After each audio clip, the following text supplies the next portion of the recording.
the NAB does not apply to the bureaucracy. Who does NAB apply to? The politicians, who are declared corrupt in the media, who are tried in the media. So let me just place one simple fact before you. This is the 21st year of NAB. One politician of prominence has been convicted in NAB courts. One. Let the NAB chairman come out and say how much money has recovered from politicians. That one person is Mohammad Nawaz Sharif, who, please, I urge the judicial, the legal fraternity here to look at the two cases Nawaz Sharif has been convicted in. Can you quote them as precedents anywhere in the world? I have not gone to the details of that issue, but that remains the fact that one politician of prominence in this country has been convicted by NAB in 21 years.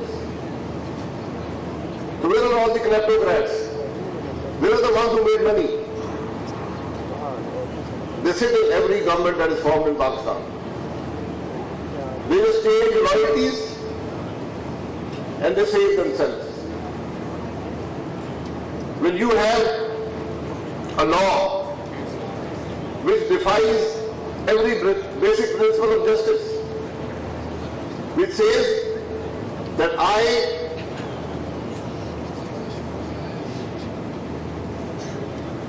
declare you guilty, now prove your innocence. That is what NAB is about. I declare you a money launderer.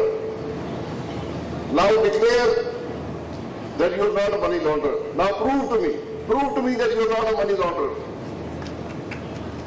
I have been accused of money laundering with my taxpayer money.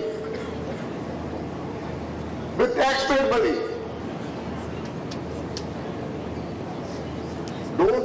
Doesn't the NAB chairman know? Does the judiciary know that it has to predicate offence before you declare money laundering? You can write anything in any charge sheet. I have one case today, the charge sheet is 34 pages long. The NAB reference was 19 pages long. How does that happen? What are we doing? Where are we going? This is the situation in Pakistan today. Salahuddin Saab touched on this a little bit. The law requires me to maintain financial record for 7 years. You are trying me for 35 years. So, I say if you accuse me of something, then you also give the record for your 35 years. I definitely cannot. There has to be, I am all for accountability. If you want accountability, NAB is not accountability. NAB is whatever, it's political engineering, it is manipulating politics, it is punishing people without convicting them, whatever you want to call it. If you want accountability of politicians, it's very simple. The whole world does it. You don't need special laws. It's about tax laws. The people who apply taxes and the people of Pakistan should answer for their own assets. They should answer for their own lifestyles. What are they earning? If they are earning, then they should be paying taxes. If members of parliament walk out to a 3 crore rupee or 6 crore rupee vehicle and go to a 50 crore rupee home, and the monthly electric bills are 2 lakh rupees, and they pay no taxes, what does that tell you? That's a corrupt politician. Why don't we go after them? Let it start with the President of Pakistan. Let the Prime Minister be next. Let the leader of the opposition be next. Ask them this basic question. How do you justify your lifestyle? Where are the taxes? This is the basic question that needs to be asked. You want to disqualify somebody? You want to apply Section 263 to somebody? Then use the tax laws. Anybody who is not paying taxes is committing a crime against the country. Most of our state paying taxes is optional. That's the reality of Pakistan. We had an issue in the National Assembly, a new law. We are very fond of making new laws all the time. We made 36 in one day. Nobody even read them. So we were making a new law on appointing judges. I moved an amendment. I said anybody who wants to become a judge should present his last 10 years of tax payments before the people of Pakistan. Let him show how much taxes he has paid in the last 10 years. Because if he has not paid taxes, and you'll be surprised how many people who became judges have not paid taxes. It means two things. That either they don't have a practice, they are not technically qualified to be judges, or they have not paid taxes on their income. They have hidden their income. Are they qualified to be judges? Are they qualified to judge me tomorrow? Let's be fair about these things.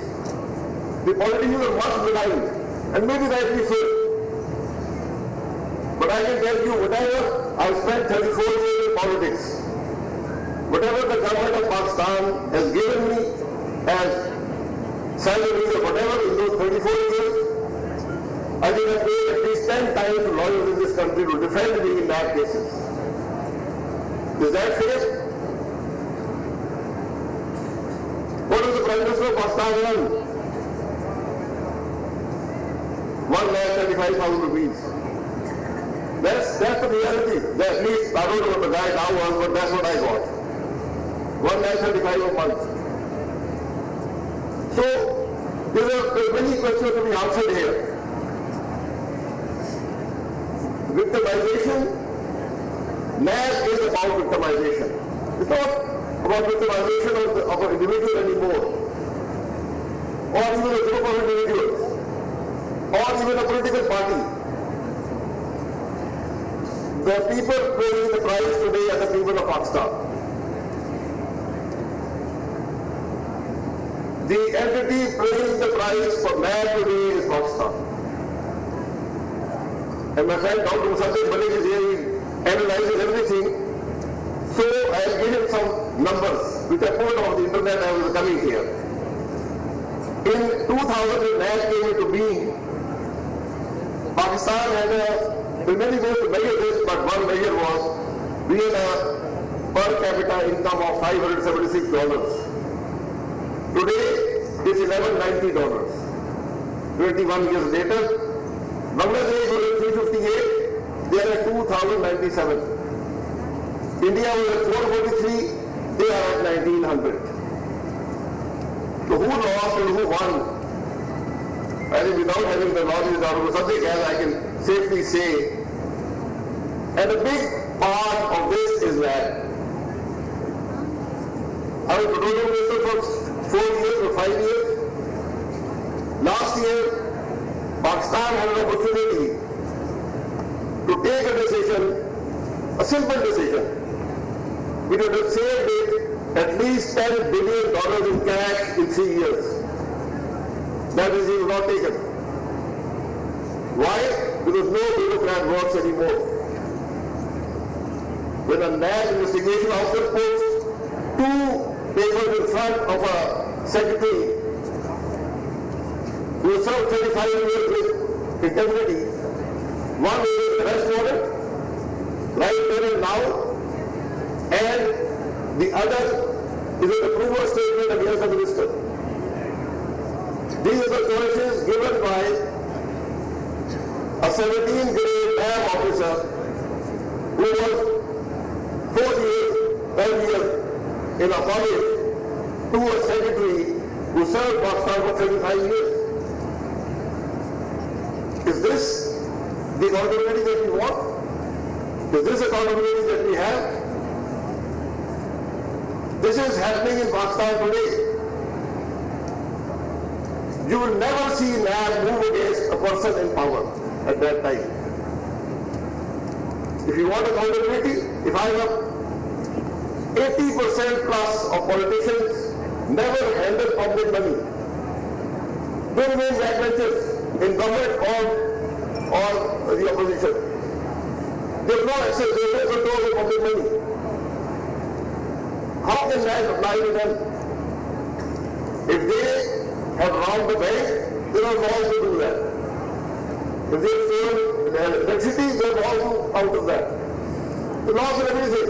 How can that apply to a person who has never had any control over any public money? We made all these amendments. NAB can only be amended by consensus. There are many laws, including the laws, that should only be amended by consensus. We don't seem to learn that, and we suffer. NAB is one of them. We made a package of amendments, gave it to the government, 4 hours later, a minister waved to the National Assembly here that they want an NRO. And the result is what I showed you. Bangladesh has raised ahead, double our per capita income. India, with 1/3 the population below poverty level, has raised ahead of Pakistan in per capita income.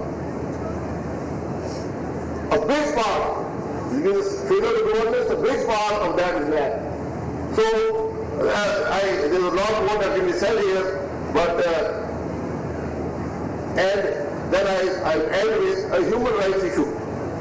Does anybody care about what happened to people who are accused by NAB? Does anybody care about the families? Does anybody know that they can't operate their accounts? They can't operate their businesses? They can't get bank loans?